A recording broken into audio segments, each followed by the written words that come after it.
ওকে, শুরু করব। জি স্যার। ওকে। আম, আসসালামু আলাইকুম, শুভ সন্ধ্যা সবাইকে। জেনেসিস আউটলায়ারের আজকের এই যে মাস্টারিং দ্য এমআরসিপি টপিক, এখানে আপনাদের সবাইকে শুভেচ্ছা জানাচ্ছি। আমি ডক্টর আব্দুল্লাল ফয়সাল, এমবিবিএস বিসিএস। আমি অলরেডি এমআরসিপি কমপ্লিট করেছি, বর্তমানে এমডি ফেসবি হিসেবে ইন্টারনাল মেডিসিন বিএসএমইউতে আছি। তো আজকে একটা ইম্পর্টেন্ট টপিক, যেটা এমআরসিপির জন্য খুবই গুরুত্বপূর্ণ এবং বিভিন্নভাবে এই টপিকটা থেকেই কোনো না কোনো কোশ্চেন আসেই। তো সেটা হচ্ছে মাইলোপ্লোরিফারেটিভ নিওপ্লাজম। তো প্রথমেই এই টপিকটা ব্যাখ্যা করার আগে, যেহেতু যে কোনো টপিক পড়ার আগেই আমার মনে হয় যে এমআরসিপি এক্সামে এই টপিকটা থেকে কি কি প্রশ্ন আসবে বা কিভাবে আসবে সেটা যদি আগে জানা যায়, তাহলে ওই টপিকটা আমি কোথায় ইম্পর্টেন্স দিব এবং ওই টপিকটা থেকে আমি কি ধরনের স্টাডি করলে আমার পরীক্ষায় অ্যান্সার করা ইজি হবে, সেগুলো আগে জানা দরকার। তো প্রথমেই একটা reaching A definitive diagnosis from the scenario. তো যে সিনারিও থাকে সেখান থেকে একটা ক্লিন কাট ডায়াগনোসিস আমরা বের করতে পারি কিনা। Then what will be the investigation findings, either it can be from peripheral blood film অথবা বোন মেরো। এটাতে কি ফাইন্ডিং থাকতে পারে, এরকম ডিরেক্ট কোশ্চেন আসতে পারে। দেন সিনারিও দিয়ে আসতে পারে what will be the next plan of management. তারপর হঠাৎ করে first line treatment or any other treatment. Then specially in myeloproliferative neoplasm একটা কোশ্চেন খুবই কমন, যে হচ্ছে এক ধরনের নিওপ্লাসিয়া আছে, এখন আরেক ধরনের নিওপ্লাজমে কনভার্ট হচ্ছে। সো এই ট্রান্সফরমেশনটা বোঝা। আরেকটা কিছু জাস্ট মেমোরি বেসড কোশ্চেন, কোন জিন মিউটেশন আছে বা কিছু স্পেসিফিক মুখস্থ কোশ্চেন থাকে, সেগুলো আমরা দেখব। তো প্রথমে যে আজকে যে myeloproliferative neoplasm, the myeloproliferative neoplasms describes a group of condition arising from marrow stem cells and characterized by clonal proliferation of one or more hemopoietic components of bone marrow and in many cases liver and spleen. তো ডেফিনেশনটা একটু জটিল, but এটাকে যদি আমরা ভেঙে ভেঙে দেখি তাহলে আমাদের জিনিসটা পরিষ্কার হবে। তো প্রথমত হচ্ছে একটা গ্রুপ অফ কন্ডিশন, তার মানে মায়োলোপরিফাইটিভ নিওপ্লাজমের আন্ডারে আমাদের কয়েকটা ডিজিজ আছে যেগুলো আমাদের পড়তে হবে এবং যেগুলো পরীক্ষায় আসে। Arising from marrow stem cells, তার মানে আমাদের বোন ম্যারো যে স্টেম সেল, তার সূত্রপাতটা এই বোন ম্যারো স্টেম সেল থেকেই। কিভাবে হয় আমরা পরে দেখব। এখন ক্যারেক্টারাইজ বাই ক্লোনাল পলিফারেশন, তার মানে একটা সেল থেকে একই রকম অনেকগুলা সেল তৈরি হতে পারে। দ্যাট, যেটা one or more haemopoietic components, তার মানে আমরা জানি ব্লাডের যে কম্পোনেন্ট আরবিসি, ডব্লিউবিসি, প্লেটলেট, যে কোনো একটাও হতে পারে, একাধিক হতে পারে। And in many cases liver and স্প্লিন। That means যে শুধু বোন মেরোতে প্রলিফারেশন না, এক্সট্রামেডুলারি অর্থাৎ লিভার এবং স্প্লিনেও কিছু হেমোপয়েটিক টিস্যু থাকে, সেখান থেকেও আমার ক্লোনাল পলিফারেশন হতে পারে। তো আমরা এখন দেখি এখানে কি কি আছে। আচ্ছা, প্রথমে আমাদের বর্ণনা যাওয়ার আগে আমরা দেখি যে স্টেম সেল থেকে দুইটা গ্রুপ চলে যায়। একটা হচ্ছে কমন লিম্ফোয়েড প্রোজেনিটর সেল এবং আরেকটা আসে হচ্ছে আমার কমন মায়েলয়েড প্রোজেনিটর সেল। আচ্ছা, এখন আমাদের আজকে টপিক মায়েলোপ্রলিফারেটিভ নিওপ্লাসিয়া। সো আমরা মায়েলয়েড প্রোজেনিটর সেলের দিকেই থাকবো। এখান থেকে আমরা দেখতে পাই যে blast forming unit erythrocyte and colony forming unit granulocyte, monocyte, eosinophil, এগুলো। এবং আলটিমেটলি আমরা নিচে গিয়ে দেখতে পাচ্ছি যে আমাদের মায়েলয়েড প্রোজেনিটর সেলের আন্ডারে red cell, platelet, monocyte, neutrophil, eosinophil, basophil, এইগুলো আছে। তার মানে আমরা যে নিওপ্লাজমগুলো নিয়ে আলোচনা করব সেইগুলোর ক্ষেত্রে দেখা যাবে যে হয় কারো আরবিসি বেশি আছে, কারো প্লাটলেট অনেক বেশি, কারো গ্রানুলোসাইট অনেক বেশি, কারো ইউসিনোফিল বেশি, অথবা এটা কম্বিনেশন থাকতে পারে। আচ্ছা, এখন আগে একটু মেজর টাইপসটা বলি। তো মেজর টাইপস হচ্ছে আমাদের চারটা। একটা হচ্ছে polycythaemia vera, essential thrombocythaemia, primary myelofibrosis, chronic myeloid leukaemia. এই চারটা মেজর টাইপস, এবং এই চারটা টপিক থেকে অ্যাটলিস্ট চারটা কোশ্চেন আমরা এক্সপেক্ট করতেই পারি যে কোনো না কোনো ভাবে এগুলো থেকে আসবে। যদি হেমাটো অনকোলজির আন্ডারে যে কোশ্চেনগুলো, এর মধ্যে এখান থেকে অ্যাটলিস্ট দু তিনটা তো আশা করাই যায় যে আসতে পারে। তো একটু দেখে এসেছে এখানে প্রথমে একটা যে genetic mutations in myeloproliferative neoplasm. তো এই ডিজিজগুলো সবগুলো হচ্ছে আমার জেনেটিক মিউটেশনের জন্য। তো এখান থেকে এই বক্সটা থেকে একটা পেইড কোশ্চেন আসতেই পারে, যে হচ্ছে আমার ক্রনিক মাইলয়েড লিউকেমিয়া, এখানে কোন জিনটা মিউটেশন হয়, ABL1। পলিসাইথেমিয়া ভেরার ক্ষেত্রে জ্যাক2 মিউটেশন। প্রাইমারি মাইলোফাইব্রোসিস, এখানে জ্যাক টু, ক্যালরেটিকুরিন, এমপিএল তিনটেই হতে পারে। Essential thrombocythaemia, JAK two, calreticulin, MPL. তো আমাদের এই পর্যন্ত ইম্পর্টেন্ট। কেউ যদি আরো দেখতে চান, ম্যাস্টোসাইটোসিসে কিট, মাইলয়েড নিওপ্লাজমিক ইউসিনোফিলিয়াতে platelet derived growth factor, receptor alpha, receptor beta, এগুলো দেখতে পারেন। বাট প্রথম যে চারটা আছে এই চারটা আমাদেরকে মনে রাখতেই হবে। আচ্ছা, আরেকটা জিনিস, আলাদা আলাদা টপিকগুলোতে যাওয়ার আগে এই মাইলোপ্রিলিফারেটিভ নিওপ্লাজম গুলোর মধ্যে যে রিলেশনশিপটা কি সেটা আগে একটু দেখা দরকার।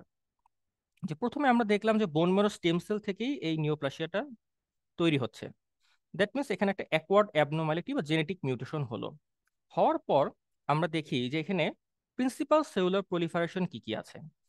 একটা হতে পারে রেড সেল প্রিকারসর, একটা হতে পারে মেগা ক্যারিওসাইট। রেড সেল প্রিকারসর যদি হয় তাহলে ইউজুয়াল মিউটেশন হচ্ছে জ্যাক টু, এবং এটা 97% ক্ষেত্রে মিউটেশনটা হয়। এবং এই রেড সেল প্রিকারসর যখন এখানে জ্যাক টু মিউটেশনটা হবে, সেখান থেকে ক্লিনিক্যালি আমরা পাবো যে ডিজিজটা সেটা হচ্ছে প্লোরিসাইথেমিয়া রুব্রা ভেরা।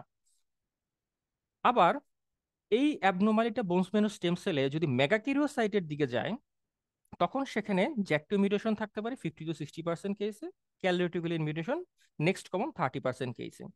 এই ক্ষেত্রে আমার মেইন প্রলিফারেশনটা হবে প্লাটিলেটের। সো এই জন্য হচ্ছে এখানে এসেনশিয়াল থ্রম্বোসাইথেমিয়া হবে। আর মেগাকিরিওসাইটের আরেকটা স্পেশাল বৈশিষ্ট্য আছে, সেটা হলো এই মেগাকিরিওসাইটগুলো যখন প্রলিফারেশন হয় তখন এখান থেকে কিছু স্পেশাল গ্রোথ ফ্যাক্টর রিলিজ হয়, specially platelet derived growth factor. এই গ্রোথ ফ্যাক্টর গুলো আবার বোন মেরোকে ফাইব্রোসিস করে ফেলতে পারে, যেটাকে রিয়েক্টিভ ফাইব্রোসিস বলছি।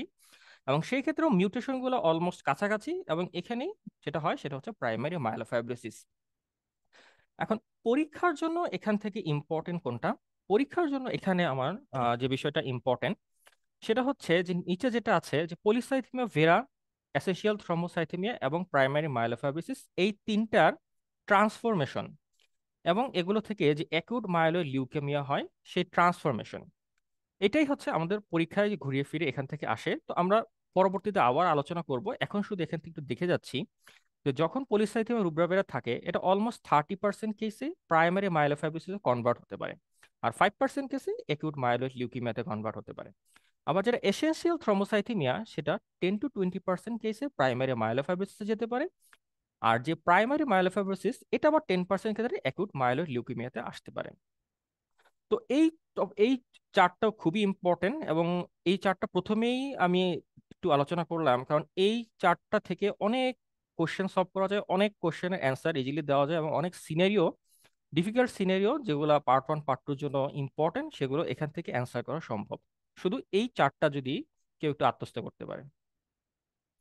এখন প্রত্যেকটা টপিক নিয়ে আলাদা আলাদা আলোচনা। প্রথম হচ্ছে পলিসাইথেমিয়া রুব্রা ভেরা। পলিসাইথেমিয়া মিন্স যে হচ্ছে এখানে অনেক রেড সেল তৈরি হবে। রুব্রা যেহেতু পেশেন্টের, যে পেশেন্টগুলো থাকে তাদের রুডি কমপ্লেক্সন থাকে, এবং ভেরা মানে হচ্ছে ট্রু। তার মানে এখানে ট্রু পলিসাইথেমিয়া হচ্ছে, অর্থাৎ তাদের অ্যাকচুয়াল যে রেড সেল কাউন্ট সেই রেড সেল কাউন্টটা বাড়ে। তো এখানে increase in red cell volume cause by clonal malignancy of marrow stem cell. আগেই ছকে দেখিয়ে এসেছি যে জ্যাক টু মিউটেশন থাকে, এটা হচ্ছে জ্যাক টু V617F মিউটেশন। এবং although the increase in red cells is the characteristic findings, there is also an overproduction of granulocyte and platelet. তার মানে এখানে ক্যারেক্টারিস্টিক যে আমার ফাইন্ডিংস সেটা হচ্ছে আমার রেড সেল কাউন্ট অনেক বেশি থাকবে, কিন্তু শুধু রেড সেল না, সাথে আমার গ্রানুলোসাইট মানে ডব্লিউবিসি এবং হচ্ছে আমার প্লাটলেট কাউন্টটাও বেশি থাকতে পারে। আচ্ছা, এখানে এখানে ডায়াগনস্টিক ক্রাইটেরিয়া পলিসাইথেমিয়া রুব্রা ভেরা, এই ক্রাইটেরিয়া আমার পার্সোনাল ওপিনিয়ন এটা মুখস্থ করা বা মুখস্থ করার চেষ্টা করা আসলে দরকার নেই।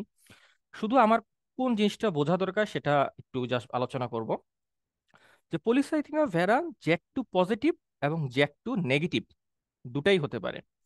তার মানে JAK two positive, JAK two negative, যদিও আমরা জানি 97% ক্ষেত্রে আমরা দেখলাম যে জ্যাক টু পজিটিভ হতে পারে, বাট জ্যাক টু নেগেটিভও হতে পারে। যদি জ্যাক টু পজিটিভ থাকে তাহলে আসলে ডায়াগনোসিসটা খুবই ইজি। তখন দেখতে হয় যে হেমাটোক্রিট যেটা আছে সেটা ম্যানের ক্ষেত্রে মোর দেন 0.52, ওমেনের ক্ষেত্রে মোর দেন 0.48, এবং রেড সেল মাস যদি প্রেডিক্টেডের থেকে 25% বেশি থাকে তাহলে আমরা এটাকে A1 ক্যাটাগরি বলছি। আর যেহেতু JAK two positive, mutation in JAK two, এটা A2। এবং এই দুইটা ক্রাইটেরিয়া থাকাই আমার হচ্ছে জ্যাক টু পজিটিভ পলিসাইথিওভিরা ডায়াগনোসিসের জন্য এনাফ। এখন যদি জ্যাক টু পজিটিভ থাকে, একটা ইন্টারেস্টিং থিং হলো এখানে যে আমাদের কিন্তু এখানে বোন মেরো কিন্তু নেসেসিটি না। তার মানে যদি জ্যাক টু পজিটিভ থাকে তাহলে আমার ডায়াগনোসিস করার জন্য বোন মেরো স্টাডি করা ইম্পর্টেন্ট না। এখান থেকে মেসেজ এটা। আর এখান থেকে আরেকটা জিনিস হচ্ছে, যদি জ্যাক টু নেগেটিভ হয়, জ্যাক টু নেগেটিভ যদি হয় তখন আমার আরো কিছু সাপোর্টিভ এভিডেন্স দরকার আছে। রেড সেল মাস এখানে আমার লিমিটটা বেড়ে যায়। আগে যেখানে 0.52 এবং 0.48 ছিল, এখানে সেটা 0.60 এবং 0.56 চলে আসবে। এবং অবভিয়াসলি এখানে কোনো মিউটেশন থাকে না। এবং এই জন্য আমাকে দেখতে হবে যে এখানে আরবিসি বাড়ার অন্য কোনো সেকেন্ডারি কজ আছে কিনা, সেটা দেখে না। সো সেকেন্ডারি কজ যদি থাকে তাহলে আমি এটাকে পলিস্যাথিও ভেরা বলতে পারছি না, মানে ট্রু পলিস্যাথিও বলতে পারছি না। আর সাথে কিছু সাপোর্টিং আরো ক্রাইটেরিয়া আছে, যেমন পালপেবল স্প্লেনোমেগালি এবং অন্য কোনো genetic abnormality other than BCR ABL, সাথে থ্রম্বোসাইটোসিস থাকা, নিউট্রোফিল লিউকোসাইটোসিস থাকা, রেডিওলজিক্যাল এভিডেন্স অফ স্প্লেনোমেগালি, এবং endogenous erythroid colonies or low serum erythropoietin. তো আমরা এই এত কিছু মনে রাখবো না, আমরা শুধু মনে রাখবো যদি জ্যাক টু পজিটিভ হয় আমার কতটুকু লাগবে, 0.52 0.48 অ্যান্ড মোর দেন 25% প্রেডিক্টেড। আর জ্যাক টু পজিটিভ থাকলে আমার বোন মেরো ম্যান্ডেটরি না। যদি জ্যাক টু নেগেটিভ হয় তখন আমাকে ক্রাইটেরিয়াটা একটু চেঞ্জ হয়ে যাবে, তখন আমাকে সাপোর্টিভ এভিডেন্স দেখতে হবে এবং সেকেন্ডারি ইরাইথ্রোসাইটিসের কজগুলো আমাকে এক্সক্লুড করতে হবে। এখন পলিস্যাথিওর রূপরেখার কিছু ক্লিনিক্যাল ফিচার, অ্যাকচুয়ালি যে সিনারিও গুলো দেওয়া হয় সেখানে ক্লিনিক্যাল ফিচার গুলো দেওয়া থাকে, এবং এই ক্লিনিক্যাল ফিচার গুলো থেকে কিছু ক্লু থাকে যেগুলো দিয়ে আমরা বায়োকেমিক্যাল না দেখে একটা ধারণা করতে পারি যে অ্যাকচুয়ালি ডায়াগনোসিসটা কোন দিকে যাচ্ছে। তো যদি ক্লিনিক্যাল ফিচারটা দেখি, এই ক্লিনিক্যাল ফিচারটা মূলত আসে কিছু কম্পোনেন্ট থেকে, যেমন একটা হচ্ছে হাইপার ভিসকোসিটি, একটা হচ্ছে হাইপার মেটাবলিজম, একটা হতে পারে হাইপার ভলিমিয়া, এবং একটা হচ্ছে থ্রম্বোসিস। অর্থাৎ এই চারটা মেইন সিমটম বিভিন্ন রূপে প্রকাশ পায়। যেহেতু এখানে আমার রেড সেল কাউন্ট অনেক বেশি থাকে, সেই জন্য আমার হচ্ছে ব্লাড ভেসেলের মধ্যে আমার হাইপার ভিসকোসিটি হচ্ছে, এবং প্রচুর রেড সেল প্রোডাকশনের কারণে আমার এখানে মেটাবলিজম বেশি, হাইপার মেটাবলিজম হয়, ব্লাড ভলিউম বাড়ছে, এবং আমার এই অনেক সেলের জন্য থ্রম্বোসিস হওয়ার চান্সটাও বাড়ে। সো কিছু কিছু কমন সিমটম আমরা দেখি যেগুলো আমরা অন্য নিওপ্লাজমগুলোতেও পাবো, যে headache, dyspnoea, blurred vision, night sweat. Then একটি important pruritus after hot bath, যে প্রুরাইটাস আফটার যে হট বাথের কথা বলা হয়, এটা টিপিক্যালি মিন করে যে এখানে আমরা একটা পলিসাইথেমিয়া সিনারিও নিয়ে ডিল করছি যখন আমি প্রুরাইটাস আফটার হট বাথ পাবো। তো এটা কেন হয়? এটা হয় হট বাথের পরে হিস্টামিন রিলিজ হয়, হিস্টামিন থেকে আমার হচ্ছে প্রুরাইটাসটা হয়। এবং এই পেশেন্টদের একটা ক্যারেক্টারিস্টিক অ্যাপিয়ারেন্স থাকে, যে plethoric appearance, reddish ruddy cyanosis, red complexion, conjunctival suffusion থাকে। যখন ফান্ডোস্কোপি করা হয় তখন দেখা যায় রেটিনাল ভেনাস এনগর্জমেন্ট বোঝা যেতে পারে। এবং আগেই আমরা দেখেছি ডায়াগনস্টিক ক্রাইটেরিয়াতে একটা স্প্লেনোমেগালি ছিল, তো আমরা স্প্লেনোমেগালি এখানে পেতে পারি যেহেতু এক্সট্রামেডুলার হেমোপোয়েসিস হচ্ছে। সাথে অনেক সেলের জন্য থ্রম্বোসিস এবং হেমোরেজ দুটাই পাওয়া যেতে পারে। এবং যে কোনো সেল টার্নওভার বেশি, so increase uric acid production হয় এবং এতে করে গাউট হতে পারে। আরেকটা ফিচার থাকতে পারে পেপটিক আলসার ডিজিজ। তো এই যে কমন এই কয়েকটা সিমটম, এর মধ্যে যদি সিনারিওতে আমরা এরকম হাইপার ভিসকোসিটির ফিচার পাই, তাহলে কিন্তু আমাদের যে কোনো মাইলোপ্রোফাইল নিউমোনিজমে হতে পারে।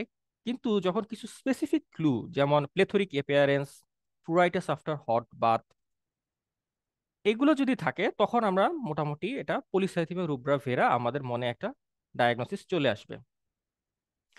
এখন প্রত্যেকটা মাইলোপরিফের নিউপ্লাজমের জন্যই আমরা আলাদা আলাদা করে ইনভেস্টিগেশন গুলো দেখব। কারণ প্রথমেই আমরা বলে নিয়েছি যে পরীক্ষায় কিন্তু যে কোনো একটা স্পেসিফিক ইনভেস্টিগেশন ফাইন্ডিং যেতে পারে, সিনারিও দিল দিয়ে এক স্টেপ জাম্প করে আপনাকে কোশ্চেন করতে পারে যে এখানে আপনার এক্সপেক্টেড বোন ম্যারো ফাইন্ডিং কি, বা এখানে এক্সপেক্টেড আপনার কমপ্লিট ব্লাড কাউন্ট ফাইন্ডিং কি হতে পারে। তো প্রথমে যদি পলিসাইথেমিয়া রুব্রা ক্ষেত্রে দেখি, এখানে আমরা আগেই বলেছি যে এখানে মিউটেশন হয়ে আমার সেল অনেক বাড়বে এবং রেড সেলটা মেইনলি বাড়ে, কিন্তু মোর দেন 50% ক্ষেত্রে আমার এখানে নিউট্রোফিল লিউকোসাইটোসিস এবং প্লেটলেট কাউন্ট বাড়তে পারে। এখন বোন ম্যারো স্টাডির ক্ষেত্রে ট্রেফাইন বায়োপসিতে দেখা যায় যে হাইপার সেলুলার উইথ ট্রাইলিনিয়াস গ্রোথ, তার মানে আমরা কমপ্লিট ব্লাড কাউন্টে দেখতে পাচ্ছি যে এখানে আমার আরবিসি, ডব্লিউবিসি, প্লাটিলেট তিনটাই বাড়ছে। তার মানে আমার বোন মেরুতে প্রোডাকশনও কিন্তু আমার তিনটাই হবে। এই জন্যই যেটা হচ্ছে ট্রাই লিনিয়েজ গ্রোথ। আচ্ছা, এখন হচ্ছে জ্যাক টু মিউটেশন। এটা আমরা প্রথমে দেখে আসলাম যে কি কি জেনেটিক মিউটেশন থাকে, এবং পলিসাইথিওমা রুব্রাকেরার ক্ষেত্রে 97% কেস আমরা জ্যাক টু মিউটেশন পাই। এই জ্যাক টু মিউটেশনটা দুই জায়গায় দেখা যায়। এটা আইদার বোন মেরো স্টাডিতেও করা যেতে পারে, অথবা পেরিফেরাল ব্লাড ফিল্মেও জ্যাক টু মিউটেশন স্টাডি করা যায়। এরপর আসতেছে সিরাম ইরাইথ্রোপয়েটিন। তো সিরাম ইরাইথ্রোপয়েটিন এটা লো থাকবে, যেহেতু এটা ট্রু পলিসাইথেমিয়া। এটা ইরাইথ্রোপয়েটিন ডিপেন্ডেন্ট না, এটা জেনেটিক মিউটেশনের জন্য হচ্ছে। এবং যেহেতু আমার রেড সেল কাউন্ট বেশি, সেটা নেগেটিভ ফিডব্যাক আমার ইরাইথ্রোপয়েটিনটা কম থাকবে। আগেই বলেছি রেড সেল টার্নওভার বেশি, সো ইউরিক অ্যাসিড হাই থাকবে। আর এখানে গ্রোথ ফ্যাক্টর গুলা অনেক বেশি থাকে, এবং অটোনমাস গ্রোথ হয়। অর্থাৎ সার্কুলেটিং যে আমার ইরাইথ্রো যে প্রোজেনিটর গুলো থাকে এগুলো বেশি থাকে। তো যখন এই বোন মেরোটাকে ইনভিট্রো কালচার করা হয়, তখন দেখা যায় এখানে আমরা আলাদা করে কোনো আর গ্রোথ ফ্যাক্টর দেওয়া লাগে না, বরং যে প্রোজেনিটর গুলো সার্কুলেটিং ছিল এগুলি অটোনমাস গ্রোথ করতে পারে। এটাও একটা সাপোর্টিং এভিডেন্স। এবং ক্যারিওটাইপিক অ্যানালাইসিস করা যেতে পারে, যেখানে ক্রোমোজোমাল অ্যাবনর্মালিটি পাওয়া যায় খুব অল্প কিছু পেশেন্টের ক্ষেত্রে, যেটা হচ্ছে deletion of 9p or 20q। তো এখানে ইম্পর্টেন্ট হচ্ছে আমার বোন ম্যারো স্টাডি জ্যাকটো মিউটেশন, ইরাইথ্রোপয়েটিন লো, এবং সিবিসিতে যে আমরা তিনটেই বেশি পাবো সেটা। আচ্ছা, এখন আমার যে ট্রিটমেন্ট অফ পলিস্যাথেমিয়া রুব্রা ভেরা, তো আমার ক্লিনিক্যাল ফিচার দেখলাম, আমরা ইনভেস্টিগেশনে কি পাবো দেখলাম। এখন আমাদের হচ্ছে যে আমরা যেটাকে একটা পেশেন্ট আমাদের ডায়াগনোসিস পরে আমাদের কোশ্চেন যেখানে যেতে পারে যে এটা ম্যানেজমেন্ট বা ট্রিটমেন্ট কি হতে পারে। তো এই ট্রিটমেন্টের একটা যে কোনো ট্রিটমেন্টের একটা পারপাস থাকে। তো পলিস্যাথেমিয়া রুব্রা ভেরার ক্ষেত্রে যে আমার এইমটা হচ্ছে যে আমার এখানে তো সেল কাউন্ট বেশি, তো আমার মেনটেন করতে হবে একটা নর্মাল ব্লাড কাউন্ট। এখানে হেমাটোক্রিট বেশি থাকে, আমরা হেমাটোক্রিটটা মেনটেন করার চেষ্টা করব 0.45, এবং প্লাটিলেট কাউন্টটা রাখার চেষ্টা করব বিলো 4 লাখ। আচ্ছা, এখন কি কি অপশন আছে আমাদের এই পলিসাইথেমিয়া রুব্রা ফেরার জন্য? ফার্স্ট অফ অল একটা হচ্ছে ভেনিসেকশন। যে হিমোগ্লোবিনকে আমার রেঞ্জে রাখার জন্য ফার্স্ট লাইন হচ্ছে আমার ভেনিসেকশন। এনি সিমটোমেটিক পেশেন্ট আমার হচ্ছে ভেনিসেকশন করতে হবে, এবং এটাই ফার্স্ট লাইন। 2 নম্বর অপশন আছে হাইড্রোক্সি কারামাইড বা হাইড্রোক্সি ইউরিয়া, এবং এটা হচ্ছে ডিএনএ সিনথেসিস ইনহিবিট করে, সো সেলুলার প্রলিফারেশন কমায়। বাট এখান থেকে একটা প্রশ্ন আসতে পারে যে হচ্ছে এটা একটা side effect, common side effect আছে, যেটা সেকেন্ডারি লিউকেমিয়ার রিস্ক বাড়ায়। সো আমার একটা সিনারিও থাকতে পারে যেখানে আমার ডায়াগনোসিস আমি বুঝতে পারলাম পলিসাইথেমিয়া রুব্রা ভেরা, সেখানে দেখলাম পেশেন্ট ভেনিসেকশন এবং হাইড্রোক্সি কার্বামাইড এর উপর আছে, এবং এখন পেশেন্ট একটা হচ্ছে লিউকেমিয়ার ফিচার নিয়ে আসলো, তখন আমরা এটা চিন্তা করতে পারি যে এটা হয়তো হাইড্রোক্সি কার্বামাইডের সাইড ইফেক্ট। আমার এইভাবেও একটা জাম্প করে কোশ্চেন আসতে পারে। আর একটা হচ্ছে যেহেতু আমরা আগেই দেখেছি যে জ্যাক টু মিউটেশন থেকে হয়, সো জানুস কাইনেস বা জ্যাক টু এর যদি আমরা ইনহিবিটর দিতে পারি রুক্সোলিনিটিভ, তাহলে হচ্ছে আমার এটা ট্রিটমেন্টে কাজে লাগবে। আর এই পেশেন্টদের যেহেতু থ্রম্বোসিসের চান্স বেশি, লো ডোজ এসপিরিন দেওয়া যেতে পারে, যেহেতু থ্রম্বোটিক ইভেন্ট প্রিভেন্ট করার জন্য। আর একটা হচ্ছে অপশন হচ্ছে ইন্টারফেরন আলফা। তো পলিসাইথেমিয়া রুব্রাভেরার ক্ষেত্রে ট্রিটমেন্ট অপশন আমার মূলত এই পাঁচটাই। আমরা ভেনিসেকশন করতে পারি, হাইড্রোক্সিকার্বামাইড দিতে পারি যদিও আমার সেকেন্ডারি লিউকিমিয়ার চান্স বেশি, জ্যাক টু এটাকে ইনহিবিট করতে পারি রুক্সুলিটিভ দিয়ে, থ্রম্বোটিক ইভেন্ট প্রিভেন্ট করতে পারি লো ডোজ এসপিরিন দিয়ে, এবং ইন্টারফেরন আলফা দিতে পারি। এখন প্রত্যেকটা মাইলোপলিফাইড নিউপ্লাজমের জন্যই আমি কিছু কি পয়েন্ট দেওয়ার চেষ্টা করেছি, যেন যারা এটা দেখছেন তাদের একটা বোরিং ফিল না হয়, এবং এখান থেকে পরীক্ষার জন্য আপনাদের কিছু লাভ হয়। টপিকটাও শেখা হলো, প্লাস আমার পরীক্ষায় কোথা থেকে এখানে আমার কোশ্চেন আসতে পারে কিছু স্পেশাল পয়েন্ট, এই পয়েন্টগুলো আমি হচ্ছে একটু দেখে যাই। তো পলিসাইথেমিয়া রুব্রাভেরা এখানে ইএসআরটা লো থাকে। পলিসাইথেমিয়া রুব্রাভেরা আমরা জানি যে অ্যাক্টিভ মিউটেশন, এবং এটা ফাংশন হচ্ছে increase tyrosine kinase activity. Polycythemia rubra pruritus after hot bath. Polycythemia rubra it can cause prolonged PT. Polycythemia rubra it can transform into myelofibrosis and acute myeloid leukemia. তো myelofibrosis 30% কেসে, acute মাইলোইড leukaemia 5 to 15% কেসে। So এরকম একটা প্রশ্ন আসতেই পারে যে polycythaemia রুব্রা patient ভবিষ্যতে তার কোন নিওপ্লাসিয়ায় বা কোন নিওপ্লাজমে তার ট্রান্সফার হওয়ার সম্ভাবনা বেশি, তো একটা মাইলোফাইব্রোসিস আমাদের একটা ডায়াগনোসিস হতে পারে। আর একটা প্রশ্ন থাকতে পারে যে what is the strongest pointer towards primary polycythaemia? এটা হচ্ছে লো ইরাইথ্রোপয়েটিন লেভেল। যদি বলা হয় first line management of symptomatic polycythaemic patient, এটা হতে পারে ভেনিসেকশন।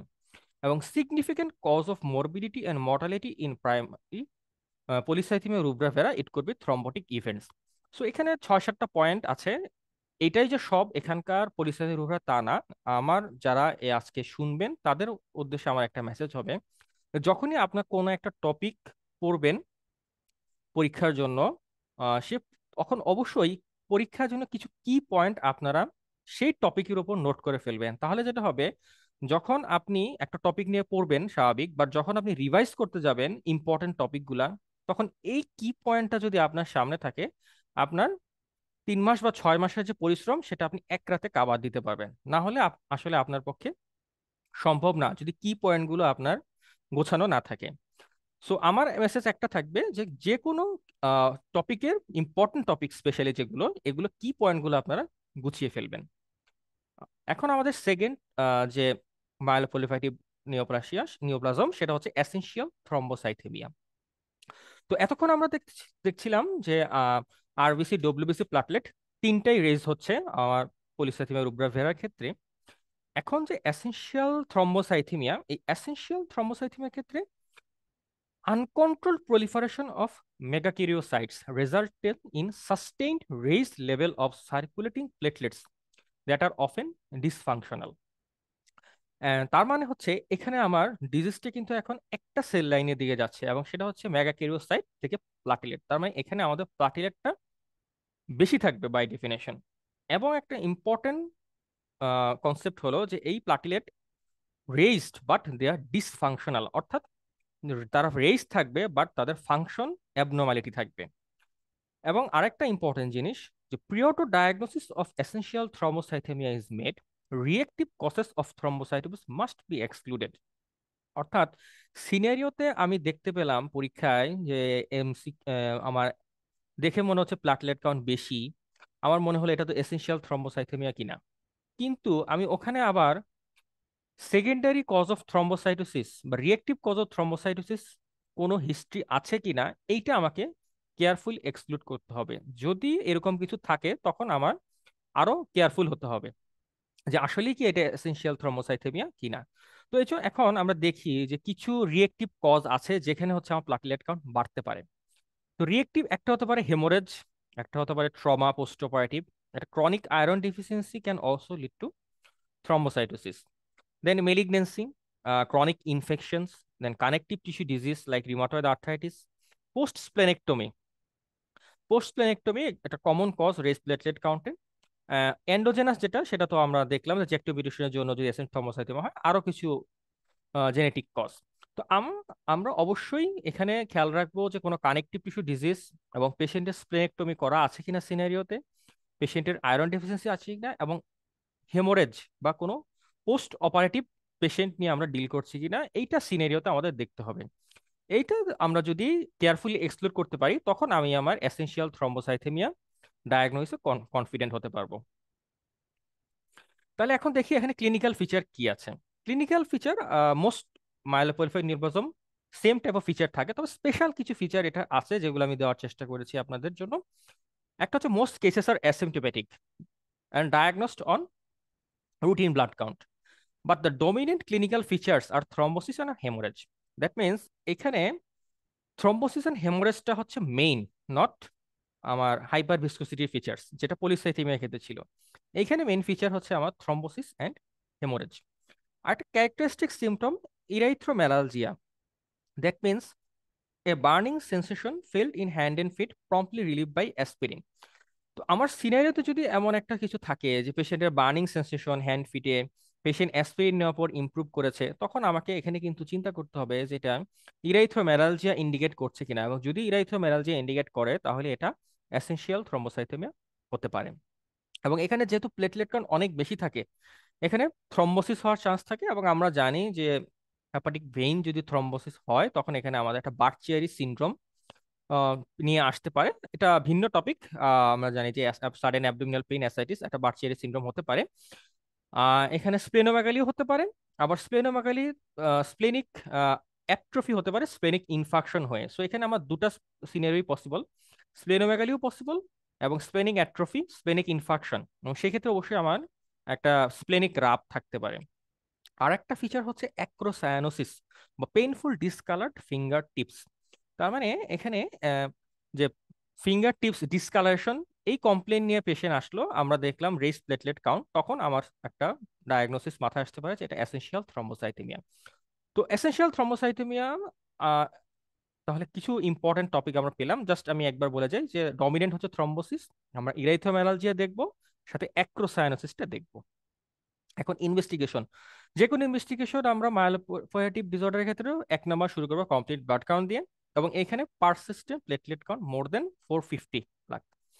তার মানে এখানে হচ্ছে আমার চাল বেশি থাকবে, এবং এখানে শুধু প্লেটলেটটাই আমার বেশি থাকছে। পিবিএফ এও আমরা দেখবো তাহলে অ্যাবনর্মাল লার্জ প্লেটলেট এবং মেগাক্যারিওসাইট ফ্রেগমেন্ট। বোন মেরো স্টাডি সেম, যেহেতু আমার এখানে অনলি প্লেটলেট নিয়ে আলোচনা, এখানে আমার মেগাক্যারিওসাইট বেশি থাকবে, অ্যাবনর্মাল। এখানে সাইটোজেনেটিক স্টাডি করা যায়, নট নেসেসারি, শুধুমাত্র আমার এখানে বিসিআর এভিএল মিউটেশন আছে কিনা সিএমএলটা এক্সক্লুড করার জন্য করা যেতে পারে। বাট আমার এখানে বোন মেরো স্টাডিতে অ্যাবনর্মাল মেগাক্যারিওসাইট টিপিক্যাল এটা পাওয়া যায়। এখন এখানে ট্রিটমেন্ট কি করা যেতে পারে, ট্রিটমেন্ট অপশন, এখানে যেহেতু থ্রম্বোসিস আমার রিস্ক প্রিভেন্ট করার জন্য আমার হচ্ছে অ্যাসপিরিন দেওয়া যেতে পারে। সেল কাউন্ট কমানোর জন্য আমরা হাইড্রোক্সিকার্বামাইড দিতে পারি। এখানে যেহেতু মেগাক্যারিওসাইট হচ্ছে মেইন কালপ্রিট, মেগাক্যারিওসাইটের ম্যাচুরেশনটা যদি কোনোভাবে ইনহিবিট করা যায়, যেটা অ্যানাগ্রেলাইট, এটা একটা দেওয়া যেতে পারে। এখানে রেডিওঅ্যাক্টিভ ফসফরাস একটা অপশন, এবং ইয়াঙ্গার পেশেন্টদের ক্ষেত্রে একটা ইন্টারফেরন আলফা দেওয়ার অপশন রয়েছে। সো মোরলেস আমরা এখানে দেখতে পাই যে পলিসাইথেমিয়ার সাথে অ্যাসপিরিন, হাইড্রোক্সিকার্বামাইড, ইন্টারফেরন আলফা তিনটা একই, শুধুমাত্র দুইটা যে অ্যানাগ্রেলাইট যেটা হচ্ছে মেগাক্যারিওসাইট ডিপেন্ডেন্ট, এবং হচ্ছে ফসফরাস, এই দুইটা এসেনশিয়াল থ্রম্বোসাইথেমিয়ার ক্ষেত্রে একটু আলাদা। আচ্ছা, এখন ট্রিটমেন্টের ক্ষেত্রে যে এখানে গ্রুপ ভাগ আছে এসেনশিয়াল থ্রম্বোসাইথেমিয়ার ক্ষেত্রে, লো রিস্ক গ্রুপ এবং high risk group. Low risk group বলতে আমরা বোঝাচ্ছি যাদের এজ লেস দেন 40 ইয়ার্স এবং platelet less than 1500 K, and no bleeding or thrombosis, তাদের ক্ষেত্রে হচ্ছে আমরা just low dose aspirin sufficient. এটাও কিন্তু যে ডায়াগনোসিস আমরা এসেনশিয়াল থ্রম্বোসাইটোপেনিয়া পেলাম কিন্তু পেশেন্ট ছিল লো রিস্ক গ্রুপের, সেক্ষেত্রে আমরা ট্রিটমেন্টটা কি দিলাম, অ্যাসপিরিন দিলাম নাকি অ্যাসপিরিনের সাথে আবার হাইড্রোক্সিক্লোরামাইড বা অ্যানাগ্রাইড অ্যাড করে দিব অ্যান্সারে অপশনের মধ্যে, সেটা একটা বিবেচনার বিষয়। তো যদি এজ বেশি থাকে, প্ল্যাটিলেট কাউন্ট অনেক বেশি থাকে, থ্রম্বোসিসের আলাদা রিস্ক ফ্যাক্টর, ডিএম হাইপারটেনশন থাকতে পারে, প্রিভিয়াস থ্রম্বোসিসের হিস্ট্রি থাকে, তখন আমাদের ক্ষেত্রে অবশ্যই ডুয়েল থেরাপি দিতে হবে, অ্যাসপিরিন প্লাস হাইড্রোক্সিক্লোরামাইড অথবা অ্যাসপিরিন প্লাস অ্যানাগ্রাইড দিতে হবে। আচ্ছা, এখন এসেনশিয়াল থ্রম্বোসাইটোপেনিয়া কি পয়েন্ট, আগে দিয়ে আমরা কিছু পলিসাইথেমিয়ার কিছু আমরা কি পয়েন্ট দেখেছি, এখন এসেনশিয়াল থ্রম্বোসাইথেমিয়ার ক্ষেত্রে আমরা কিছু কি পয়েন্ট দেখব। তো essential thrombocythaemia equals to erythromelalgia equals to low dose aspirin, এটা একটা। আর একটা high risk thrombosis then aspirin plus hydroxycarbamide, মানে ডুয়েল থেরাপি। এবং ইন্টারফেরন আলফাটা usually suitable for pregnant and young less than 40 years. এই তিনটা কি পয়েন্ট আমরা যদি মুখস্থ রাখি, আহ, পরীক্ষায় ইজি হবে আমাদের জন্য। এখন 3 নাম্বার, যেটা প্রাইমারি মায়োলোফাইব্রোসিস। তো প্রাইমারি মায়োলোফাইব্রোসিস এখানে হচ্ছে progressive generalise reactive fibrosis of bone marrow with development of haemopoiesis in liver and spleen. তার মানে যদি নামটাই আমরা খেয়াল করি, myelo means marrow and fibrosis, তার মানে দ্যাট মিনস স্কার ফরমেশন। তার মানে আমাদের বোন মেরোতে নর্মাল মেরোর রিপ্লেস হয়ে স্কার ফরমেশন বা রিয়েক্টিভ ফাইব্রোসিস হচ্ছে।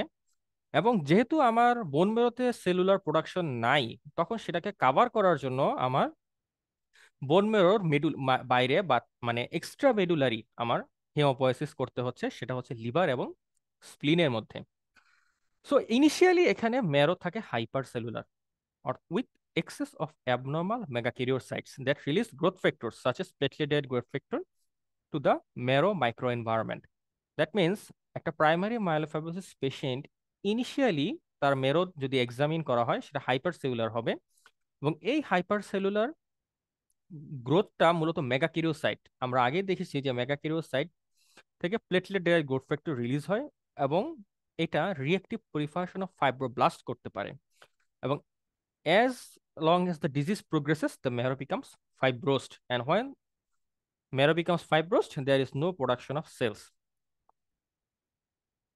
এখন মায়োলোফাইব্রোসিসের কিছু ক্লিনিক্যাল ফিচার আমরা দেখি। এটা ইউজুয়ালি ওল্ডার পেশেন্টদের হয়, insidious onset, and symptoms usually resulting from massive splenomegaly. এখন এইখানে ম্যাসিভ স্প্লেনোমেগালি খুবই ইম্পর্ট্যান্ট, যে ওল্ডার একটা পেশেন্ট তার ম্যাসিভ স্প্লেনোমেগালি, সাথে তার হচ্ছে আমার এনিমিয়ার সিমটম পাচ্ছি, আমার একটা ডায়াগনোসিস মাথায় চলে আসবে সিনারিওতে, যে এটা মায়োলোফাইব্রোসিসের টপিক নিয়ে আহ, কথা বলছে টপিকটা। এবং সেখানে আমরা যেহেতু এখানে হাইপার মেটাবলিক সিমটম, সে আগের মতো কিছু সিমটম পাবো, যেহেতু এক্সট্রামেডুলারি হেমোপাইসিস হচ্ছে, এখানে ব্লিডিং প্রবলেম থাকবে, এবং এখানে সে আগের মতো গাউট, বোন পেইন এগুলো থাকতে পারে। বাট এখানে দুটো জিনিস, দুটো সিমটম আমার কাছে মনে হয় আপনাদের যদি মনে রাখেন, একটা হচ্ছে ওল্ডার পেশেন্টের insidious onset and massive splenomegaly. এই দুইটা সিমটম মায়োলোফাইব্রোসিসের ক্ষেত্রে আমাদের ইম্পর্টেন্ট ক্লিনিক্যাল ফিচার্স। এখন ইনভেস্টিগেশন যদি করি, সিভিসিতে আমরা এখানে আলটিমেটলি আমরা সব সেল কাউন্টে কম পাবো। অ্যাট ফার্স্ট এনিমিয়া পাবো, আর WBC platelet count initially high থাকতে পারে, বাট আলটিমেটলি এটা লিউকোপেনিয়া থ্রম্বোসাইটোপেনিয়া হবে, অর্থাৎ আমার all cell lines will be down. In peripheral blood film there will be leukoerythroblastic blood picture. That means that immature cells, bone মেরোর immature cells আমার peripheral blood ফিল্মে চলে আসবে। এবং এখানে কি আসতে পারে, যদি আরবিসির ইমেচিওর সেল হয়, যেটা হচ্ছে রেটিকুলোসাইট বা নিউক্লিয়েটেড রেড সেলস, যদি ডাব্লিউবিসি সিরিজের হয় তাহলে মায়েলোসাইট চলে আসতে পারে, এবং এখানে টিয়ারড্রপ পৈকিলোসাইট এবং জায়ান্ট প্লেটলেট পেতে পারি। তাহলে এখানকার পিবিএফটা একটু ক্যারেক্টারিস্টিক পিবিএফ, এটা আমাদের মনে রাখতে হবে যে যদি আমরা লিউকো ইরেথ্রোব্লাস্টিক ব্লাড পিকচার এমআরসিপি এক্সাম সিচুয়েশনে যদি আমরা পাই, আমাদেরকে প্রথমে মাথায় আনতে হবে যে এটা হয়তো আমরা মায়োলোফাইব্রোসিস নিয়ে ডিল করছি সিনারিওটা। এবং আমরা এখানে সার্চ করব কয়েকটা ইম্পর্টেন্ট লাইন। একটা হচ্ছে যে এখানে হচ্ছে আমার প্রিকারসর আছে কিনা, এবং টিয়ার ড্রপ সেল আছে কিনা। এই দুইটা যদি থাকে তাহলে আমরা সন্দেহ করব যে আমরা মায়োলোফাইব্রোসিস নিয়ে আলোচনা করছি। বোন ম্যারো, যেহেতু অলরেডি বোন ম্যারো বলা হয়েছে যে বোন ম্যারো হচ্ছে আমার এখানে আহ, যেখানে এখানে আমার প্রোডাকশন নেই, ফাইব্রোসিস হচ্ছে। সো এখানে যদি আমরা বোন ম্যারো স্টাডি করি, অফেন এটা ডিফিকাল্ট টু অ্যাসপিরেট, এবং এখানে ড্রাই টেপ পাওয়া যায়। তো সো যখন ট্রেফাইন করা যায়, ট্রেফাইন বায়োপসি যখন করা হবে, তখন সেখানে এক্সেস অফ মেগাকিরিওসাইট পাওয়া যেতে পারে, এবং যেটা রেটিকুলিন স্টেইন নেয়, এবং ফাইব্রাস টিস্যু দ্বারা রিপ্লেস হয়। সো আমাদের নর্মাল বোন মেরোতে আমরা কোনো ফাইন্ডিং নাও পেতে পারি, এবং কোনো ট্যাপ দিলে কোনো ফ্লুইড নাও আসতে পারে, এবং যদি ট্রেফাইন করা হয় তখন সেখানে মেগাকিরিওসাইট, রেটিকুলিন এবং ফাইব্রাস টিস্যু পাওয়া যাবে। ইনভেস্টিগেশন আরো কিছু করতে পারে, এখানে আমরা জেনেটিক মিউটেশন গুলো দেখতে পারি, যেমন হচ্ছে জ্যাক2 মিউটেশন, ক্যালরেটিকুলিন মিউটেশন, এমপিএল মিউটেশন দেখতে পারি। এখানে যেহেতু সেল প্রোডাকশন বেশি, ফলিক অ্যাসিড ইউজ আপ হয়ে যাচ্ছে, ফলিক অ্যাসিড কম থাকতে পারে, সিরাম এলডিএইচ রেস থাকতে পারে, সিরাম ইউরিক অ্যাসিড রেস থাকতে পারে। এগুলো নন স্পেসিফিক ইনভেস্টিগেশন। আমাদের মূলত পিবিএফ এবং বোন ম্যারো, এই দুইটা হচ্ছে সাজেস্টিভ, এবং কমপ্লিট ব্লাড কাউন্টে আমরা অল সেল লাইন কাউন্ট লো পাবো। এখন এখানে একটা টিয়ার ড্রপ সেল দেখা যাচ্ছে, যে চোখের পানির মতো, ড্যাক্রোসাইট বলা হয়। এখানে টিয়ার ড্রপ সেল থাকতে পারে, একটা পিবিএফ দিয়ে দিতে পারে পরীক্ষায়। সেখান থেকে হচ্ছে আপনার এখানে মায়োলোফাইব্রোসিস স্পট ডায়াগনোসিস করার জন্য। এখন ট্রিটমেন্ট অফ মায়োলোফাইব্রোসিস যদি বলি, এখানে আমার এইম হচ্ছে যে আমার যে এখানে যে এনিমিয়া আছে, এই পেশেন্টের এনিমিয়ার ইফেক্টটা আমাকে কমানো, এবং পেশেন্টের যেহেতু ম্যাসিভ স্প্লেনোমেগালি থাকে, সো আমার স্প্লিনোমেগালি বড় হওয়ার জন্য যে অসুবিধাগুলো হতে পারে সেগুলো আমি কিভাবে কাভার আপ করতে পারবো। দেখেন অপশন একটা হচ্ছে এনিমিয়া কারেকশন করার জন্য আমার রেড সেল ট্রান্সফিউশন এবং ফোলিক অ্যাসিড সাপ্লিমেন্টেশন দেওয়া যেতে পারে।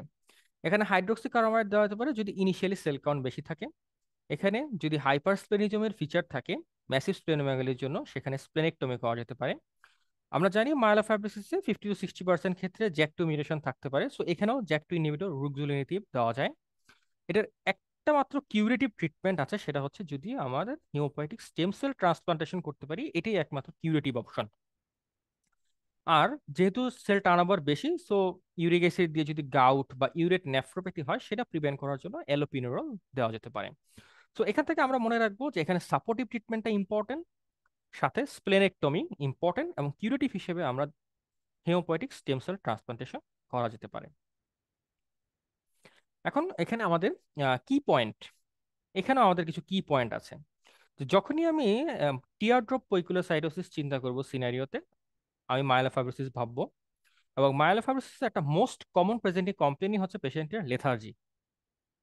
মাইলোফাইব্রোসিস ইউজুয়ালি ড্রাই ট্যাপ, এবং এখানে আনঅবটেনেবল বোন ম্যারো বায়োপসি থাকতে পারে। অনলি কিউরেটিভ ট্রিটমেন্ট হচ্ছে বোন ম্যারো ট্রান্সপ্লান্ট। এবং আরেকটা জিনিস হলো যে পসিবল মাইলোফাইব্রোসিস কেস আমরা ডিল করছি যদি সিনারিওতে আমার পোর্টাল হাইপারটেনশন থাকে, তখন আমাকে একটু কেয়ারফুলি দেখতে হবে যে এটা মাইলোফাইব্রোসিসের সাথে কোরিলেশন আছে। এই জন্য হচ্ছে মাইলোফাইব্রোসিস যদি থাকে, আমাদের পোর্টাল হাইপারটেনশনের ফিচার আছে কিনা এটাও একটু আমাদের চিন্তা করতে হবে। এখন লাস্ট যে টপিকটা মাইলোপ্রলিফারেটিভ নিওপ্লাজমের আন্ডারে, সেটা হচ্ছে ক্রনিক মাইলয়েড লিউকেমিয়া।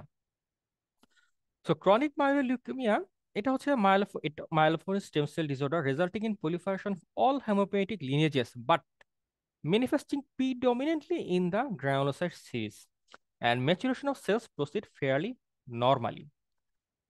এই কথার মানে হলো যে আমরা যখন পলিসাইথেমিয়াতে যখন দেখলাম, তখন দেখলাম ওখানে অল সেল লিনিয়াজই আমার কাউন্ট বেশি ছিল, কিন্তু মেইনলি আমার বেশি ছিল হচ্ছে red cell count.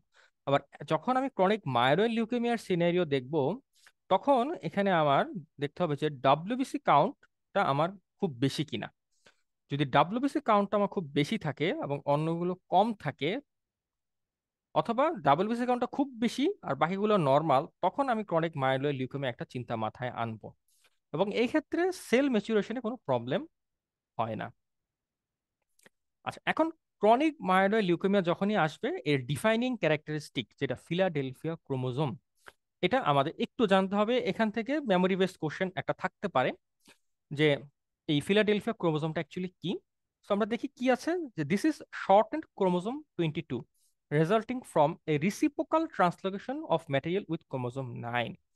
That means আমার এখানে দুইটা ক্রোমোজোম, একটা হচ্ছে 22 এবং একটা হচ্ছে 9, এবং এই দুইটার মধ্যে রেসিপ্রোকাল ট্রান্সলোকেশন হবে, অর্থাৎ একটা থেকে আরেকটার মধ্যে আমার ক্রোমোজোম ম্যাটেরিয়াল ট্রান্সফার হবে।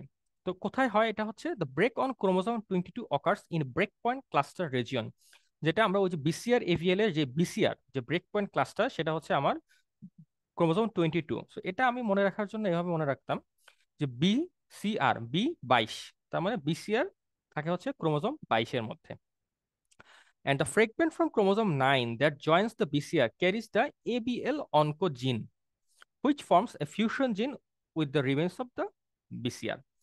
তার মানে বিসিআর যেখানে ব্রেক পয়েন্ট হচ্ছে, সেখানে আমার ক্রোমোজোম 9 একটা এখানে জুটছে, যেটা হচ্ছে একটা অনকোজিন। এবং যখন এই বিসিআর এবং এবিএল আমার একসাথে ফিউজ হয়ে গেল, তখন তারা কোড করবে একটা স্পেশাল প্রোটিন, যেটার টাইরোসিন কাইনেজ অ্যাক্টিভিটি রয়েছে। এবং এই যে টাইরোসিন কাইনেজ অ্যাক্টিভিটি যুক্ত যে প্রোটিন, এটাই ইনফ্লুয়েন্সিয়াল রোল প্লে করে in cellular proliferation, differentiation and survival. তো এখানে আমরা দেখতে পাচ্ছি যে ফিলাডেলফিয়া ক্রোমোজোম, এখানে ক্রোমোজোম 9-এ ABL1 এবং ক্রোমোজোম 22-তে যে হচ্ছে আমার ব্রেক পয়েন্ট ক্লাস্টার রিজিয়ন, এবং এখানে রেসিপ্রোকাল ট্রান্সলোকেশন হলো, এবিএলটা চলে আসলো আমার 22-তে, এবং এখানে আমার যে ফিলাডেলফিয়া ক্রোমোজোম এটা তৈরি হলো। এখন ক্রনিক মায়োলিউকেমিয়ার লিউকেমিয়ার আবার একটা ন্যাচারাল হিস্ট্রি আছে, এবং এইটার একটা ইম্পর্টেন্সও আছে আমাদের এমআরসিপি পারপাসে। যে ন্যাচারাল হিস্ট্রি হচ্ছে যে এটা তিনটা ফেজ, একটা হচ্ছে ক্রনিক ফেজ, একটা অ্যাক্সিলারেটেড ফেজ, এবং একটা ব্লাস্ট ক্রাইসিস। সো পরীক্ষায় শুধুমাত্র আমি সিএমএল ডায়াগনোসিস করতে পারলাম, দেখা যাবে যে এটা এনাফ না। তখন দেখা যেতে পারে যে এটা আসলে কোন স্টেজে আছে সেটা আইডেন্টিফাই করাও ইম্পর্টেন্ট হতে পারে ফর ম্যানেজমেন্ট পারপাস এবং প্রোগনোসিস পারপাস। তার মানে এই ন্যাচারাল হিস্ট্রিতে যে ক্রনিক ফেজ কখন বলবো, অ্যাক্সেলারেটেড ফেজটা কখন বলবো, এবং ব্লাস্ট ক্রাইসিস কখন বলবো, এটাকে আমাদের একটু বুঝতে হবে। তো প্রথমে দেখি যে ক্রনিক ফেজটা কি। ক্রনিক ফেজ হলো যে পেশেন্টসের মাইল্ড অর নো সিমটমস, মানে এখানে কোনো আমার সিমটম থাকতেও পারে, নাও থাকতে পারে, এবং ব্লাড এবং বোন মেরোতে যে সেলগুলো থাকে এগুলো ম্যাচিউর মায়ালয়েড সেল থাকে। তার মানে যখন ক্রনিক ফেজ, আমার all are mature cells and patient have mild or no symptoms. যখন এই ক্রনিক ফেজের পেশেন্টগুলো ট্রিটমেন্ট না পায়, তখন তারা চলে যায় অ্যাক্সিলারেটেড ফেজে। এই অ্যাক্সিলারেটেড ফেজের কিছু ডিফাইনিং ক্যারেক্টারিস্টিক আছে। একটা হচ্ছে ফিভার থাকতে পারে পেশেন্টগুলো, previously asymptomatic patient now comes to fever in the emergency department, you can think of accelerated phase. এরকম একটা সিনারি হতে পারে। অথবা পেশেন্টের স্প্লেনোমেগালি ছিল না, স্প্লেনোমেগালি ডেভেলপ করলো। পেশেন্টের কোনো বোন পেইন ছিল না, এখন বোন পেইন হলো। অথবা ডিজিজ ট্রিটমেন্ট পাচ্ছে but now the disease control becomes difficult, তখন আমরা একটা চিন্তা করতে পারি যে এটা হচ্ছে একটা অ্যাক্সেলারেটেড ফেজ। এবং ব্লাস্ট সেল এক্ষেত্রে 10 to 19% থাকে, যেটা ক্রনিক ফেজের ক্ষেত্রে <10% থাকে। এখন ব্লাস্ট ক্রাইসিস কি? ব্লাস্ট ক্রাইসিস হচ্ছে, আমরা প্রথম দিকের একটা স্লাইডে দেখেছিলাম যে এই সিএমএল, পলিসাইথেমিয়া, এগুলো একুট লিউকেমিয়াতে কনভার্ট হতে পারে।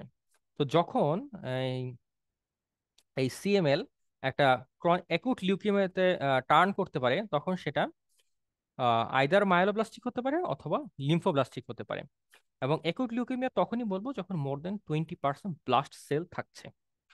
ইউজুয়ালি মায়োলোব্লাস্টিক কনভার্ট হয় এবং 30% ক্ষেত্রে লিম্ফোব্লাস্টিক কনভার্ট হয়। এবং আনফর্চুনেটলি লিম্ফোব্লাস্টিক গুলো ট্রিটমেন্ট করা যায়, বাট যেগুলো বেশিরভাগ না 70% মায়োলোব্লাস্টিক, এগুলো ট্রিটমেন্ট করা একটু ডিফিকাল্ট। তো এই ন্যাচারাল হিস্ট্রি থেকে আমরা সিনারিও যখন দেখবো, ওখানে যদি ব্লাড সেল উল্লেখ থাকে তাহলে আমরা ইজিলি ডায়াগনোস করতে পারছি। যদি ব্লাড সেলের পরিবর্তে আমার সিমটম থাকে যে নো সিমটম, তখন আমি ক্রনিক ফেজ চিন্তা করব। যখন নো সিমটম বাট এখন রিসেন্ট কিছু ফিভার, স্প্লেনোমেগালি, বোন পেন নিয়ে আসছে, তখন আমি চিন্তা করব যে এটা অ্যাক্সিলারেটেড ফেজ। এবং যখন আমি একুট লিউকেমিয়ার মতো অনেক ব্লাস্ট সেল থাকবে, তখন এটা আইদার এএমএল অর এএলএল এ কনভার্ট হয়েছে আমরা ভাববো। এখন ক্লিনিক্যাল ফিচার মোরলেস আগেরগুলোর মতোই। এখানে হাইপার মেটাবলিজমের ফিচারগুলা, স্প্লেনোমেগালির ফিচার, সাথে এখানে হ্যাপাটোমেগালি থাকতে পারে। এবং যেহেতু প্লাটিলেটার ফাংশন অ্যাবনর্মালিটি, এখানে ব্রুইজিং এবেসিস থাকতে পারে, হাইপার ইউরেশন ফিচার থাকতে পারে, ভিজুয়াল ডিস্টারবেন্স এবং প্রায়াপিজম, এই ফিচারগুলো থাকতে পারে। বাট পরীক্ষার জন্য আসলে এই ফিচারগুলো মুখস্থ করার থেকে আমার অ্যাক্সিলারেটেড ফেজে কি ফিচার থাকে এইটা যদি আমি মনে রাখতে পারি, আহ, এটা আমার পরীক্ষার জন্য ইজি হবে। এখন ইনভেস্টিগেশন আবার প্রথমেই কমপ্লিট ব্লাড কাউন্ট। যদি কমপ্লিট ব্লাড কাউন্ট চিন্তা করি, আমার এখানে গ্রানুলোসাইট মানে লিউকোসাইটোসিস হচ্ছে আমার মেইন ফিচার, এবং এটা রেঞ্জটা অনেক ভেরি করে। বাট আমার নর্মাল কাউন্ট থেকে বেশি যদি থাকে তাহলে আমার সাসপিশন থাকবে। সামটাইমস প্লেটলেট কাউন্ট রেজ থাকতে পারে। আর ইউসোরোফিল এবং বেজোফিল কাউন্ট, যখন আমাদের সিনারিওতে যখন হচ্ছে ইউসোনোফিল এবং বেজোফিল কাউন্ট দেওয়া থাকে, তখন আমাদের মনে সন্দেহ থাকতে পারে যে আসলে ওরা কি সিএমএল ইন্ডিকেট করছে কিনা। যদি সিএমএল এর সিনারিও না হয়, তাহলে ইউসোরোফিল এবং বেজোফিল আমার কোশ্চেনে ইউজুয়ালি দেওয়ার কথা না। এগুলো দেওয়ার উদ্দেশ্যই হচ্ছে যে আমার ইন্ডিকেট করছে যে এটা হয়তো সিএমএল। যখন আমি পেরিফেরাল ব্লাড ফিল্ম করব, ওখানে দেখতে পাবো যে প্রিকারসর গ্রানুলোসাইট প্রিকারসর থেকে ফুল রেঞ্জ। ইম্পর্টেন্ট হচ্ছে এখানে আমার ফুল রেঞ্জে গ্রানুলোসাইট প্রিকারসর, তার মানে গ্রানুলোসাইট প্রিকারসর যা আছে, দ্যাট ক্যান বি মায়োলোব্লাস্ট, মায়োলোসাইট, মেটামায়োলোসাইট বা প্রোমায়োলোসাইট, যেটাই থাকুক, অনেক রেঞ্জের এবং সব ধরনের সেলগুলো যদি পেরিফেরাল ব্লাড ফিল্মে চলে আসে, তখন এটা আমার সিএমএল ইন্ডিকেট করবে। যখন বোন ম্যারো স্টাডি করব, এটা হাইপারসেলুলার, যেহেতু সেল কাউন্ট বেশি, উইথ গ্রানুলোপয়েটিক প্রিডমিনেন্স, দ্যাট মিনস আমার ডব্লিউবিসি কাউন্টগুলো বেশি। এখানে ক্রোমোজোম অ্যানালাইসিস করলে আমরা ফিলাডেলফিয়া ক্রোমোজোম পেতে পারি।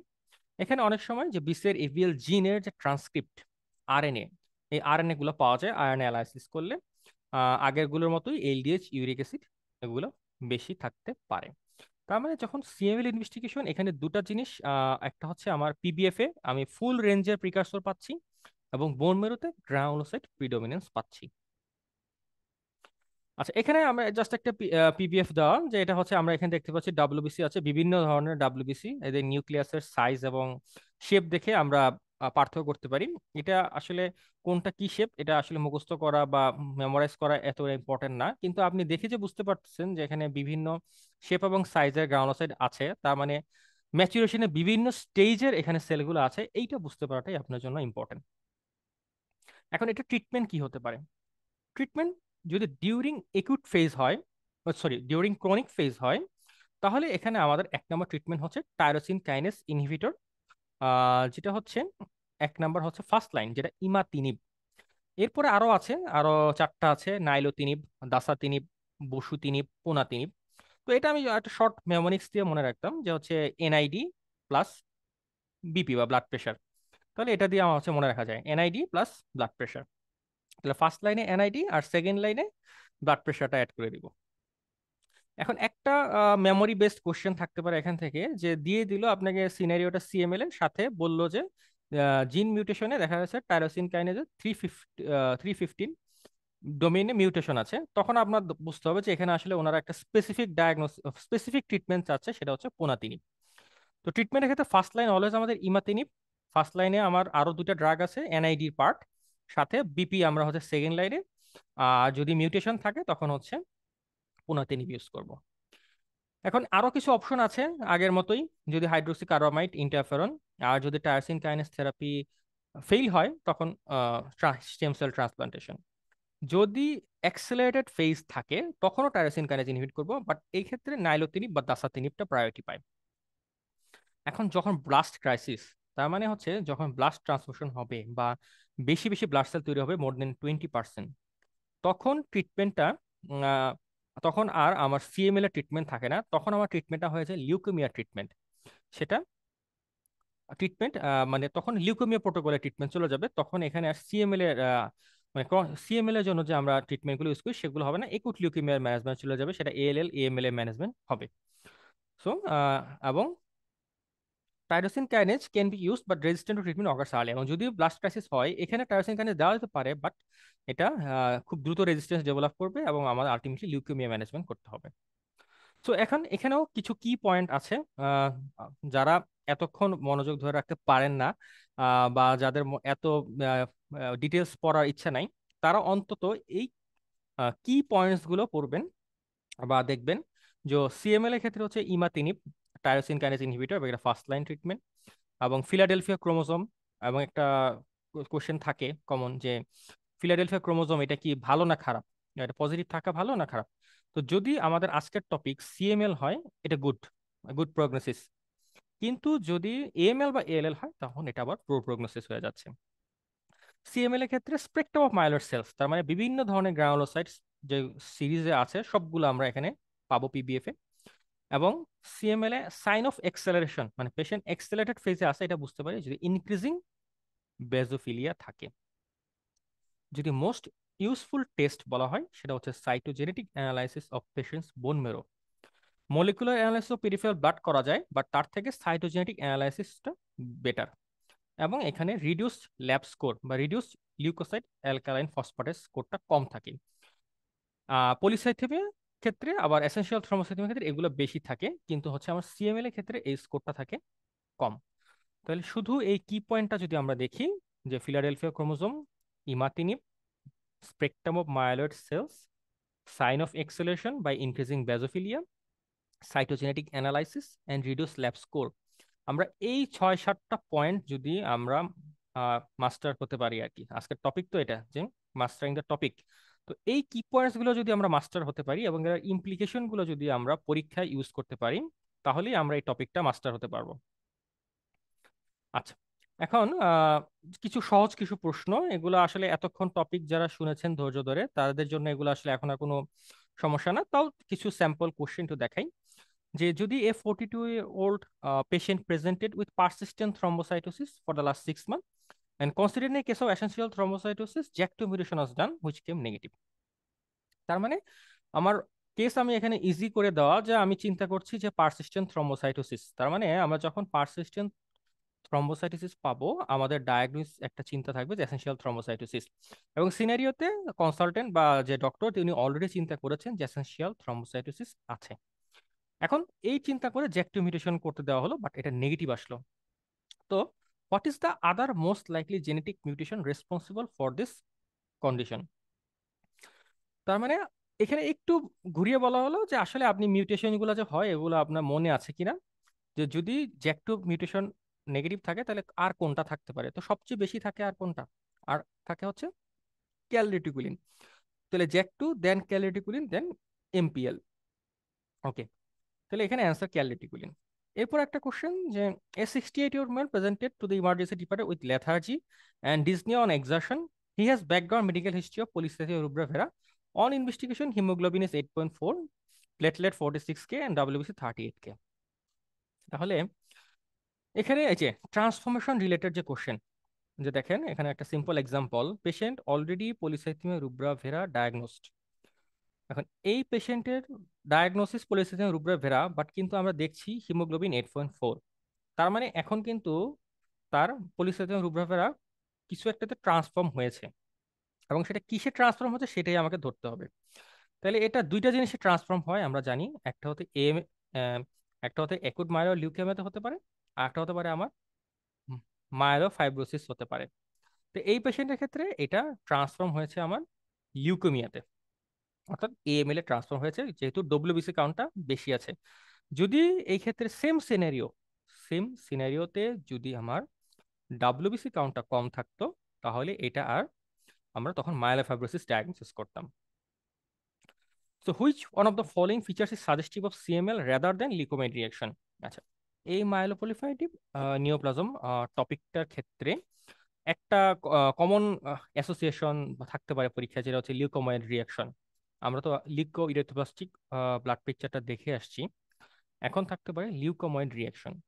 তো এই লিউকোমাইড রিয়াকশনটা অ্যাকচুয়ালি কি, যে যখন কোনো ইনফেকশন, হেমোরেজ, মেলিগনেন্সি হয়, তখন আমার সেলগুলো আসলে শিফট করে যায়, মানে প্রিকারসর গুলো বেশি বেশি হয়। তার মানে ইমমেচিউর সেলগুলো আসে, সেলের কাউন্ট বেশি থাকে, বাট এগুলো থাকে ইমমেচিউর থাকে, এবং এখানে গ্রানুলেশন, টক্সিক গ্রানুলেশন থাকতে পারে।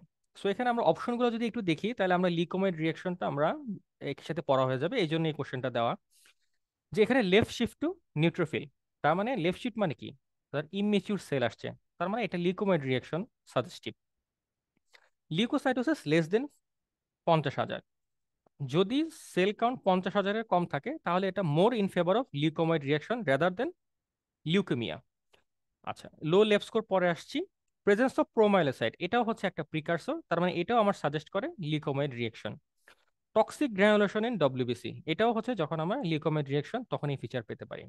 তাহলে এখানে এই চারটা ফিচার আমার লিউকোমাইড রিয়াকশনের সাথে কোরিলেট করে, শুধুমাত্র একটা, যেটা আমরা আগে কি পয়েন্টসে পড়ে এসেছি, যে যখন সিএমএল হয়, সিএমএল এ লিউকোসাইটে যে অ্যালকালাইন ফসফরাস থাকে, সেটা লিউকোসাইটের ফাংশনাল অ্যাবনর্মালিটির জন্য এই অ্যালকালাইন ফসফরাসটা কম আসে, এবং এই জন্যই সিএমএল এর ক্ষেত্রে লো ল্যাব স্কোর হয়। তার মানে যখন আমার সিনারিও থাকবে, যদি আমি লো ল্যাব স্কোর দেখি, আমি একটা সিএমএল ডায়াগনোসিস চিন্তা করবো রাদার দেন লিউকোমাইড রিয়েকশন।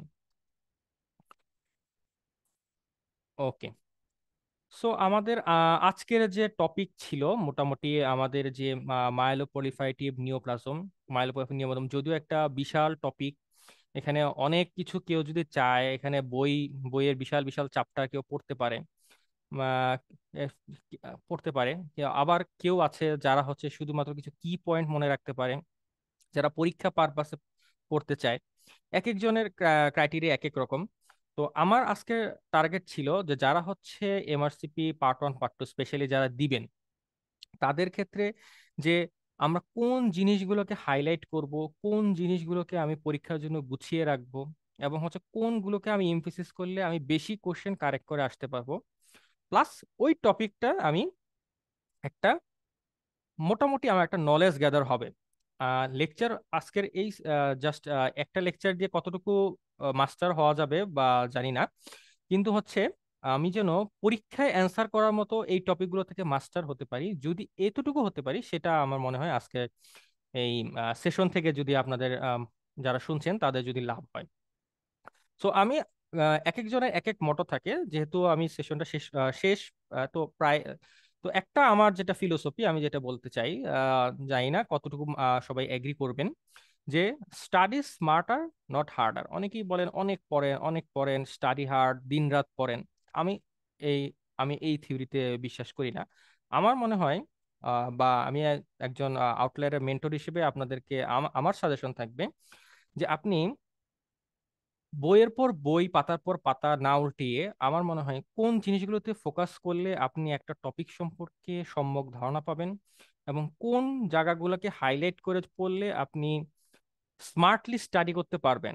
কারণ পড়াশোনার বাদেও আমাদের লাইফ আছে। সো সব সময় আসলে বই নিয়ে থাকা, সবাই চাকরি বাকরি করেন, যেখানে ট্রেনিং করেন, তো তার পাশাপাশি আপনারা এমআরসিপির প্রিপারেশন নেয়, এবং এটাকে হাইলি অ্যাপ্রিসিয়েট করি। তো সবার ক্ষেত্রেই সারাদিন বাসায় বসে পড়া সম্ভব না। সো কে কতটুকু তার সময় আছে তার উপর নির্ভর করে সে যদি স্মার্টলি প্রিপারেশন নেয়, আমার মনে হয় পার্ট 1 পার্ট 2 এগুলা পাসেবল এক্সাম। এবং এটার জন্য যে মানে না খেয়ে মানে কোনো চাকরি না করে পড়াশোনা করতে হবে জিনিসটা এরকম না। সো আমার মতো হচ্ছে যে study smarter and not harder.